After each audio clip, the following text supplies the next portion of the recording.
Səbail rayonunda kuryerlərdə 12 kiloqram narkotik vasitə aşkarlanıb. Bu barədə Stop Narkotikaza Daxili İşlər Nazirliyinin mətbuat xidmətindən məlumat verilib.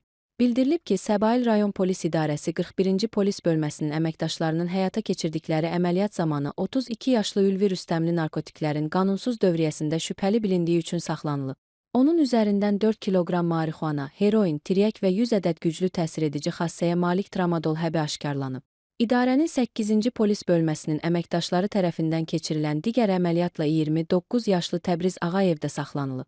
Ondan 8 kiloqram marixuana aşkarlanaraq qanunsuz dövriyyədən çıxarılıb. Saxlanılan hər iki şəxs ifadəsində narkotikləri sosial şəbəkədə tanış olduqları şəxsiyyətləri istintaqla araşdırılan İran vətəndaşlarından aldıqlarını və maddi qazanc müqabilində əvvəlcədən təyin olunmuş yerlərdən götürüb ayrı-ayrı ünvanlara çatdırmağı planlaşdırdıqlarını bildiriblər. İran vətəndaşı olan Salihdən külli miqdarda narkotik, patrik, kakos, nəşə, dərman götürürəm. Faktlarla bağlı araşdırma aparılır.